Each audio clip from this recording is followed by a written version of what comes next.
अखेर उबाठाच्या 6 खासदारांचा स्वतंत्र गट स्थापन। लोकसभा अध्यक्षांच्या कार्यालयात गटस्थापनेला मंजुरी।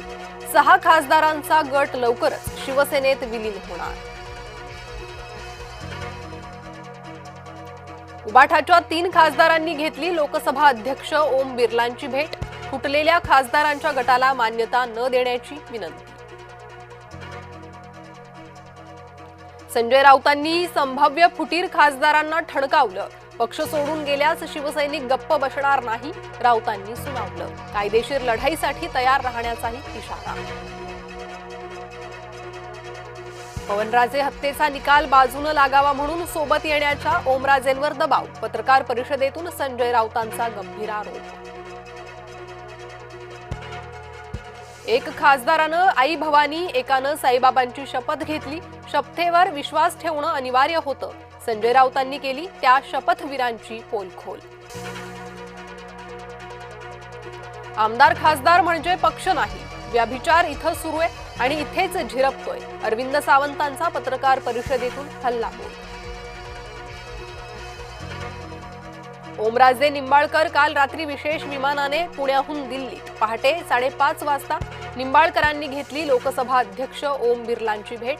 सही करून ओमराजे पुण्यात परतल्याची माहिती। नाशिकचे खासदार राजाभाऊ वाजेंची ठाकरेंना साथ। पत्रकार परिषदेत राजाभाऊ वाजेंचे डोळे पाणावले। संजय राऊतांकडून खासदार राजाभाऊ वाजेंचं निष्ठेचं कौतुक। खासदारांना रोखण्यासाठी उबाठाची खेळी। उद्या दिल्लीत उबाठाच्या खासदारांची संसदीय पक्ष कार्यालयात बैठक।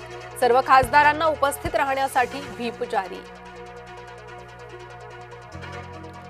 ऑपरेशन टायगरच्या पार्श्वभूमीवर शरद पवार अलर्ट मोडवर। शरद पवार येत्या 2 ते 3 दिवसात बोलावणार बैठक, सूत्रांची माहिती। बंडखोर 2.0 टीमचे कॅप्टन संजय देशमुख होते। अंदर क्या है बाहर क्या है पब्लिक सब जानती है। फुटीर खासदारांवर सुषमा अंधारेंचा हल्लाबोल। ठाकरेंच्या खासदारांची पक्षप्रवेशाची तारीख ठरल्याच्या चर्चा। 19 जूनला मुंबईत पक्षप्रवेशाची शक्यता, सूत्रांची माहिती। गोरेगावच्या नेस्को सेंटरमध्ये 6 खासदारांचा होणार पक्षप्रवेश। फडणवीसांनी मुख्यमंत्रीपदासाठी एक भस्मासूर जन्माला घातला। फडणवीस दिल्लीत जाऊ नये म्हणून भाजपच्याच नेत्यांकडून प्रयत्न।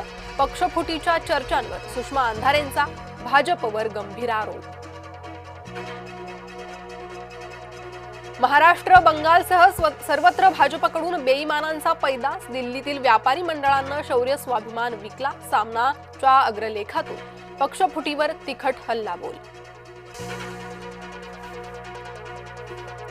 बाळ मानेंच्या भाजप प्रवेशावर प्रश्नचिन्ह। भाजपची विचारधारा सोडणाऱ्यांना प्रवेश नाही, भाजप प्रदेशाध्यक्ष रवींद्र चव्हाणांचे संकेत। मुंबईला पाणी पुरवठा करणाऱ्या धरणांमध्ये केवळ 10.35% पाणीसाठा। महापालिका प्रशासनाकडून पाणी वापरावर निर्बंध। आस्थापनांना होणाऱ्या पाणी पुरवठ्यात 20% कपात। संभाजीनगरच्या वेरूळमधील शिक्षक मृत्यू प्रकरण। शिक्षकाच्या मृत्यू प्रकरणी पोलीस उपनिरीक्षकाला बेड्या। पोलीस उपनिरीक्षक एकनाथ नागरगोजेला अटक। Lionel मेस्सीची hat trick. 200व्या सामन्यात इतिहास घडवला। फिफा विश्वचषकात वर्ल्ड रेकॉर्डची साधली बरोबरी। T20 विश्वचषकात भारतीय महिलांसाठी आज सोप्पा पेपर। टीम इंडियाचा नवख्या नेदरलँडशी सामना। भारत अफगाणिस्तानमध्ये आज दुसरा एकदिवसीय सामना। टीम इंडिया सामना जिंकून मालिका खिशात घालण्याचा करणार प्रयत्न। पाहुण्यांनी टॉस जिंकला। टीम इंडियाची बॅटिंग।